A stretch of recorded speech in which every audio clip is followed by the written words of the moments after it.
Hi everyone, it's Reba. Welcome to my channel.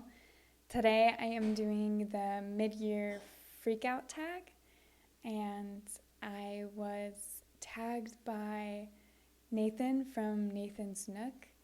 I'm excited to do the tag, and I welcome the peer pressure because I really enjoy watching these videos when other people have done them, so I'm excited to do it for the books I've read so far this year. So far, I've read, well, let's say as of the end of June, I have read 26 books, which is great because I was planning on, what I'd like to do is read 48 books by the end of the year. That was my goal I set for myself. Definitely on track if I keep up the pace. I'm slightly ahead, so hopefully if I can keep up this pace, which I felt was reasonable, then I can read 48 by the end of the year. So that's all. That's like the little status update. Otherwise, I just wanted to jump right into the questions on this tag. Question 1 is, what is the best book you've read so far this year? And I chose Checkout 19 by Claire Louise Bennett. I love this book. This is my first Claire Louise Bennett. I read this a couple months back and just fell in love with this book. I felt seen and I felt just like comforted by this book in some way. It just really resonated and spoke to me. So anyway, absolutely loved it. It's basically about it's kind of a coming of age, but not so formulaic as that.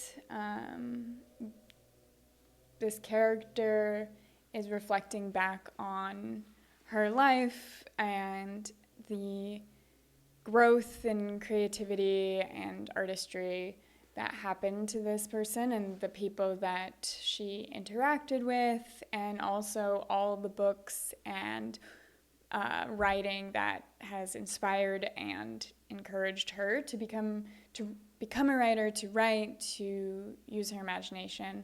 And yeah, it was a bit melancholy, beautiful, cinematic, and I really loved the character study and just thought it was absolutely wonderful. The writing style was perfect for me. It was everything I wanted to read. More prose centric than plot, and I really, really loved it. So Checkout 19, favorite book so far this year. Next question is best sequel you've read so far, and I do have an answer for this, but I technically didn't finish it by the end of June. However, I started it in June, and that is The Story of a New Name by Elena Ferrante. I read the first book, My Brilliant Friend, in this quartet. I read that book last year. And to be honest, I read it and I enjoyed it, and I thought the writing was strong, and I liked the premise and the setup, but I wasn't blown away. And I knew that people loved this quartet, so I was like, either I'm missing something or I just like don't see why it's like so phenomenal. With the first book. But then as soon as it ended, I was so set up for the next one. Like, I was so excited to see what happened next. Like, as soon as I got to the end, it was like, oh, the next book's going to be good. I could just feel it, and it absolutely was. This book, The Story of a New Name, so good, so fun. Just a fantastic sequel because I loved this more than the first book. I really, really enjoyed reading this. I couldn't stop reading it. It hefty, but there's stuff happening consistently. The drama, the friendships, the relationships, the scandals. This is a riot. This is fantastic. All the characters and watching everyone grow up and then become young adults and try to find their way, and how messy everybody is, and how allegiances are made and enemies are made through this one is great. This is a really fun read, and it takes place, this book takes place primarily during a summertime and a lot of beach settings, so it's a fantastic summer read. Yes, great sequel. I'm very excited to read the rest of the quartet. Question number 3 is, what's a new release you haven't read yet but want to? And I have several new releases that I want to read. I narrowed it down, but this is like always the case. I have way more books I want to read than I've actually read. So first one is YN by Esther Yi.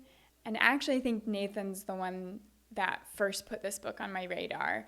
And since he spoke about it, I was like, oh, that sounds so much fun. I want to read that. And other people have read it in BookTube, and it seems to be well liked. So would love to get to it soon. Another book that popped up on my radar this year that I am very interested in is Monstrillo by Gerardo Samano Cordova.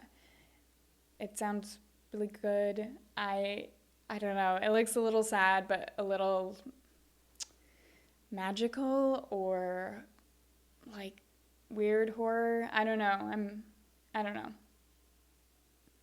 It just spoke to me. I really don't know what it's about, but I'm like very excited to read it.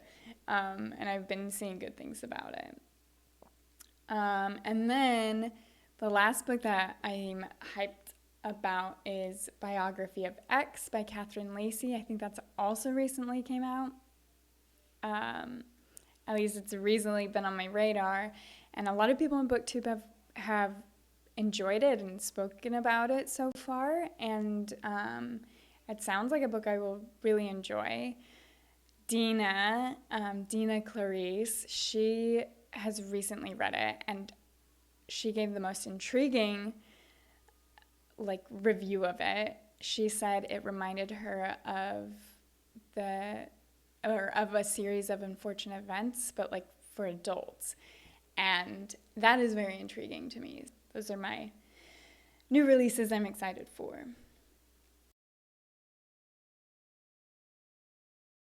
Question number 4 is most anticipated release for the second half of the year. And I don't keep up with what's coming out. That's not the type of reader I am, I guess. I wait to hear what other people think, or I read a lot of backlist or older titles. But I am looking forward to reading The Fraud by Zadie Smith. I think that comes out in September, at least in the fall this year. I read White Teeth earlier this year. It was my first Zadie Smith, and thought it was fantastic. I'm excited to read her next book. Next question was, what was your biggest disappointment? And for this prompt, I chose In Praise of Shadows by Junichiro Tanizaki. And not because I hated this book. I didn't not like it, but it was disappointing to me because I think I was just expecting to like everything about it. It's quite slim. It's more of an essay than anything about Japanese aesthetics and how they manifest in interiors and architecture and objects. And so I thought it was going to just have a nice, thoughtful, interesting look at what Tanizaki,,, writes about aesthetics in the Japanese culture and design.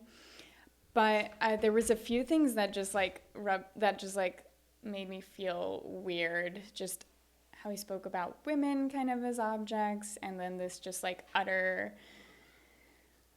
like disdain for anything Western, and it felt like a little aggressive. And so there was just things that left a weird taste in my mouth. Although I really enjoyed some of the quotes and some of the like introspection and thoughts on shadows and the aesthetics that were discussed in general. Came away with some interesting thoughts, but didn't love and was disappointed by some of the discourse in here. So, yep, that's my answer for that. Next is, what was your biggest surprise?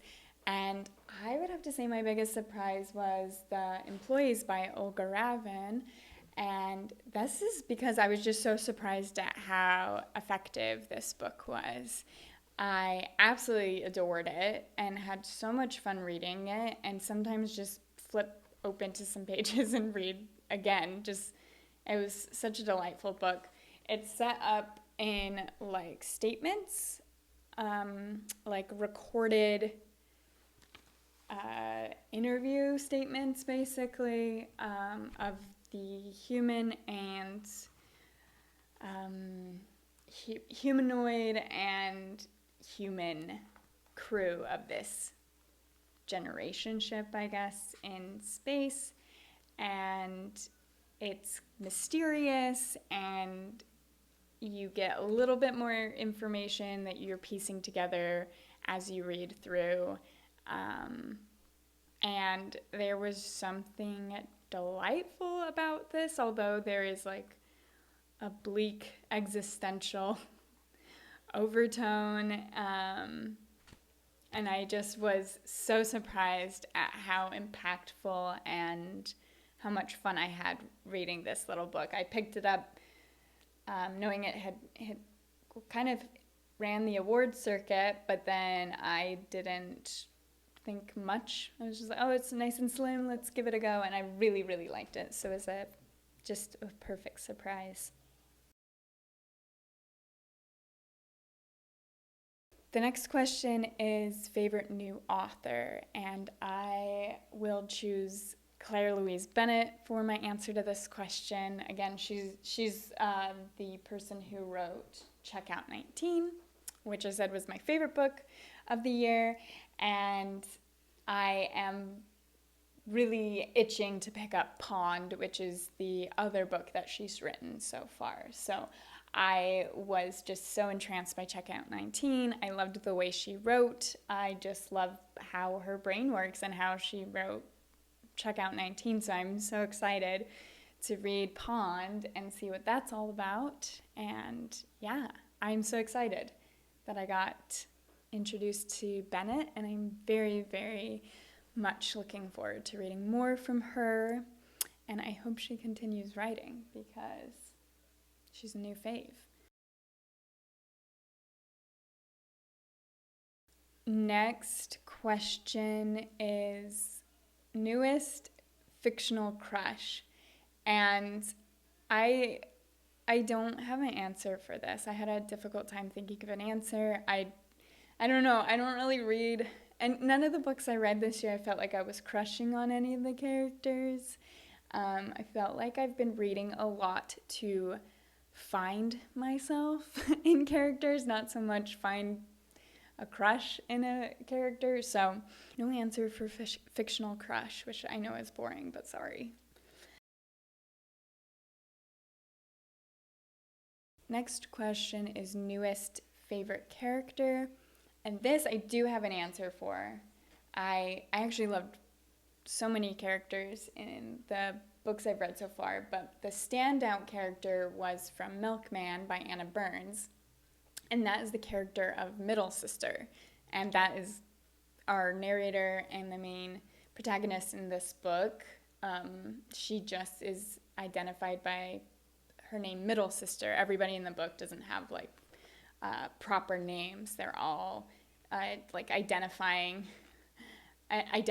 names throughout, like sometimes boyfriend and milkman and things like that. So anyway, middle sister is a young, new adult Irish girl who is observant of her community and what's kind of going on, and writes about her observation. She has a very funny voice, Dairy Girls-esque, kind of dry and witty, but also can be quite serious and thoughtful.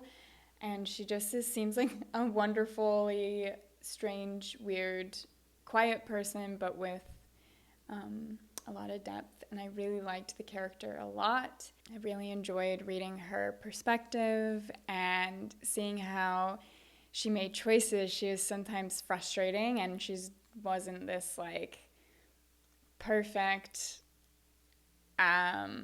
archetypal likable character, but she had a lot of realness to her that I loved. So Milkman also could have been a favorite this year. I think up until I read Checkout 19, I would have chosen Milkman for my favorite. So I adore this book and highly recommend it.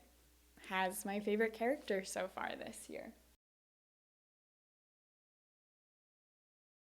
Next question is a book that made you cry. And for this, I chose Transcendent Kingdom by Yaa Gyasi.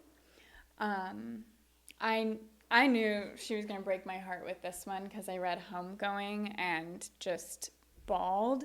So I knew it was coming and still just ripped my heart out, this one. Yeah, this one was rough. This one was very sad and heartbreaking. So fantastic book, but like approach it cautiously because it was really heavy reading. So just to note, there's substance abuse and addiction in the family of the protagonist. Also, her mother is dealing with really poor mental health and suicidal ideation. So there's lots of heavy topics, and you just feel for this family who have had enough suffering, and this protagonist, Gifty, just trying to figure out how to make it all stop and also take care of herself when everyone else around her is also hurting so badly. So, yeah, that one made me cry, and it was very difficult to read. But, yeah, if you're in the right headspace, it is a fantastic book. I think, yeah, Jesse's great. So, yeah. Next question is a book that made you happy, and I have a couple answers for this one. The first book that I thought of for this prompt was Know My Name by Chanel Miller, which I read on audio. And the subject matter and the reasoning for why she wrote this memoir is not happy in the least. Chanel was assaulted on the Stanford campus and ended up writing this memoir telling the story of the aftermath of her assault and a difficult period of time. She was just like coming of age in her early 20s. The way the justice system, the university, and her rapist handled the situation was just so disheartening. So all that being said, the reason why this made me so happy is because I felt so empowered, and I felt that she just had the strongest spirit and did a wonderful thing by writing this memoir. I know she touched so many victims and survivors through this memoir and the other art and writing she's done, and I think that's what made me so happy. I loved her relationship with her sister and how she depicted it in this. It made me think about my own sisters and that particular bond that sisters have and how we protect each other. I just loved how that was represented in this book as well. So, yeah, again, heavy, but I'm so happy that Chanel shared that part of her life with us. And then my second answer to this question is White Teeth by Zadie Smith.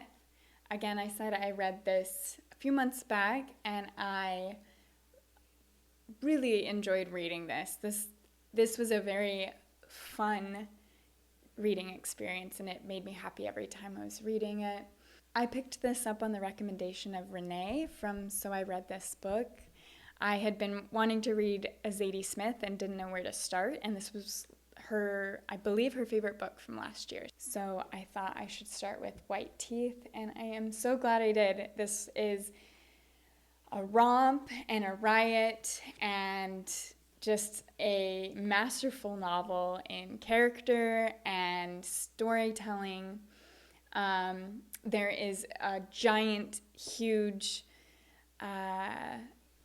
colorful, vibrant cast of characters in this book, and how they all interact with each other is so fun. It's just a very impressive book, and although there are not a ton of happy things that happen, and the characters in this book deal with some difficult situations, themes of race and war and suffering and death in this book, there is such heart and love as well. Yeah, it's fun to see families interacting, and especially when the characters are so larger than life and so exciting. So I really had a fun time reading White Teeth, and it made me happy. I really enjoyed it. Highly recommend. Next question is, what is the most beautiful book you've bought this year? And for this, I chose Bliss Montage by Ling Ma. Let me put it up close. I love this cover. The oranges and the plastic bag texture is so gorgeous to me. I love the font is also like wrinkled along with the bag, and the it's actually raised as well. It has like a raised texture to it. The back and the spine are both this like hot purple, and there's the orange dot on the spine, which I really like. That kind of nods back to the cover oranges. I think this is a gorgeous book and a wonderful short story collection. I also really enjoyed reading this one. And the last question is, what books do you need to read by the end of the year this year? So I have a ton of books on my to-be-read list. I have so many books that I want to get through this year, more than my goal. I absolutely need to read more books for my new Weird series. I just uploaded a video recently, the second installment, and I had picked out a couple more books that I want to read for another video that I'll do in the new Weird series, and those are The Cipher by Katha Koja and The City and the City by China Mieville. So I absolutely want to read those this year so that I can do another new Weird video before the end of the year.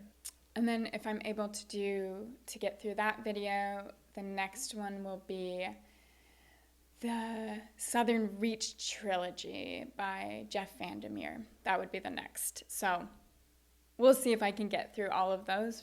By the end of the year, there's a bunch of other books that I want to read just for fun and not for that series. So we'll see what I fit in and how my mood strikes in the next 6 months. If you want more of my book reviews, please follow on Goodreads or the Storygraph. I'm on both of those. I will sporadically upload my book reviews and in chunks on both of those apps. I keep my reviews in my notes app on my phone, and then eventually I copy and refine them and copy and paste them into Goodreads and Storygraph. So you can find them there. And I do rate out of 5 stars. But if you want just quick monthly wrap-ups, follow me on TikTok. That's where I like to do the wrap-ups because I can just take photos of the books and then put my rating and a quick synopsis or review along with the book. So if you want reading wrap-ups, follow me on TikTok. And then I will also plug my Instagram if you want that kind of content on Instagram. I post aesthetic and cute photos of books, and then I also use it to highlight books that I'm absolutely loving. So I will post there, and then I'll usually post when I've uploaded a new video on Instagram as well. Those are the places you'll find more Reba Reads content, and if you'd like to keep up with my reading throughout the year beyond the videos I create, that's where you can find me. I'll link everything in the description below so you can find it easily. Follow me. Say hi. Well, that's it. Thanks again, Nathan, for tagging me. I think I'm the last booktuber to make their video, so I will just leave an open-ended tag for anyone who needs the little extra nudge to make their mid-year freakout tag. Do it. I'll watch it even if you post it in months from now. I still like them. So anyway, thank you so much for watching, and I will see you in my next video. Bye.